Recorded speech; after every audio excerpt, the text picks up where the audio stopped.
आज हम लोग एक बहुत ही अच्छी poem you start dying slowly,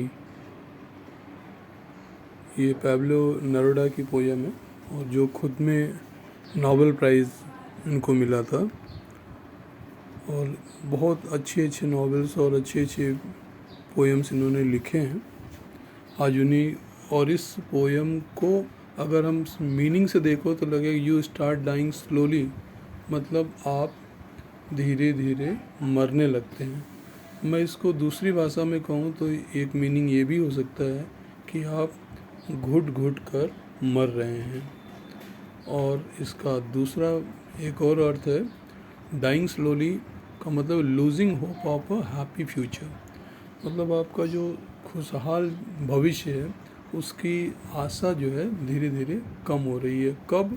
जब आप, जो पोएट कुछ काम को बताता है, जब आप ये करने लगते हैं। तो हम लोग पहला स्टेंजा शुरू करें। If you do not travel, if you do not read. Poet ने जीवन की दो अच्छाइयों को सबसे पहले बोला कि अगर आप ट्रैवल नहीं करते, ट्रैवल का मतलब आना जाना, क्योंकि जीवन ही है आना और जाने का नाम है।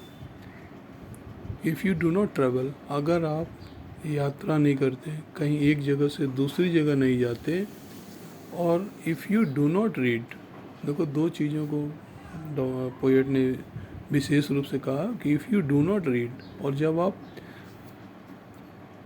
अच्छे पुस्तकों का अध्ययन नहीं करते, उसको ढंग से पढ़ते नहीं है। If you do not listen the sound of life, और जब आप जीवन के आवाज़ को भी नहीं सुनते हैं। यहाँ लिसन शब्द है LISTN, लिसन और हियर दो शब्द है। लिसन का मतलब है सुनना और हियर का मतलब भी है सुनना। हाँ, तो थोड़ा डिफरेंस ये है कि जैसे हम लोग कमेंट्री सुनते हैं ना, तो लिसनिंग कमेंट्री बोलते हैं, और हियरिंग का मतलब मैंने किसी दोस्त से न्यूज़ सुना, आई हर्ड द न्यूज़। तो दूसरों से सुनने वाली जो चीज़ है उसको हियर कहते हैं, और सामने कोई प्रसारण आ रहा है तो उसको लिसनिंग कहते हैं। और जैसे कहते हैं लिसन टू मी, मतलब ध्यान से सुनो। क्लास में ज़्यादातर हम हियर नहीं कहते, लिसन कहते हैं।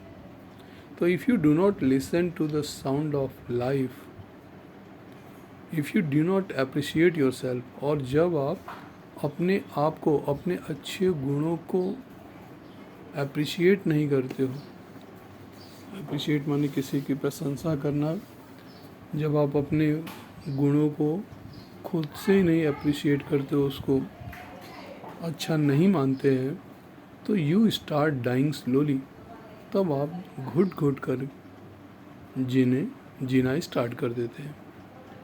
When you kill your self esteem, जब आप अपने सेल्फ स्टीम का मतलब यहाँ पे सेल्फ रिस्पेक्ट है, जब आप अपने आत्मसम्मान को समाप्त कर देते हैं।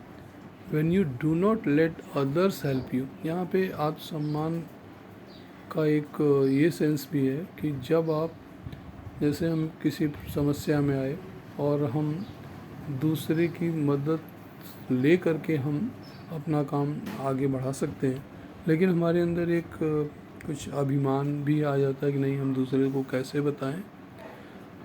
जबकि सही ये है कि जीवन में अगर आप किसी को बिना कुछ कहे मदद कर दे रहे हैं, और अगर उसने नहीं भी कहा तो आप उसकी मदद करते हैं, और अगर आप कभी समस्या में आए तो दूसरों की मदद लेना चाहिए, इसमें कुछ अभिमान की बात नहीं है। When you do not let others help you, और जब आप, अगर कोई दूसरा मदद भी करना चाह रहे हैं तो उसकी मदद नहीं लेते हैं। जीवन में हमें मदद करना चाहिए और मदद लेना भी चाहिए। If you do not change your routine, देखो कई तरह के शर्तें लगाए हमारे पोएट ने। कहता है कि if you become a slave of your habit, अगर आप अपने उन आदतों के गुलाम हैं, उन आदतों के मतलब गुलाम होना, किसी कोई सी खराब आदतें हैं उनके प्रति आप एकदम कुछ अपने आप को चेंज नहीं कर पा रहे, और walking every day on the same path, और आप रोज़ आपका जीवन का रूटीन एक जैसा ही है, उसमें कुछ चेंज नहीं है, बदलाव नहीं आ रहा है। आप जैसे सुबह उठे, कहीं चले गए, ऑफिस से आए, फिर घर पे, फिर खाना खाया, सो गया, तो इस दौरान आपका कांटेक्ट अन्य लोगों से बिल्कुल नहीं हुआ। तो जीवन में परिवर्तन भी, जीवन के रूटीन में परिवर्तन होना चाहिए। अगर परिवर्तन नहीं हुआ तो इंसान का जीवन बिल्कुल नीरस हो जाता है। फिर कहा कि if you do not change your routine, अगर आप अपने रूटीन का मतलब रोज़ दिन दैनिक कार्य आपकी जो है उसको आप बदलते नहीं, एक जैसा ही रखते हो।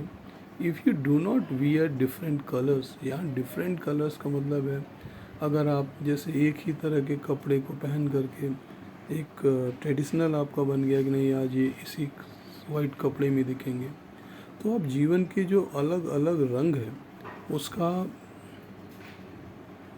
पूरा फ़ायदा आपने नहीं उठाया। इसलिए हमें अपने जीवन में अन्य रंगों को भी आने देना चाहिए। ये नहीं है कि सिर्फ एक ही ट्रेडिशन में हम बंधे रहे। और if you do not speak to those you don't know. अब देखो हमारे जीवन में कैसे हमें रहना चाहिए कि अगर जिस व्यक्ति को आप नहीं जानते हो उससे आप कोई बात ही नहीं कर रहे हो, जबकि ऐसा नहीं होना चाहिए।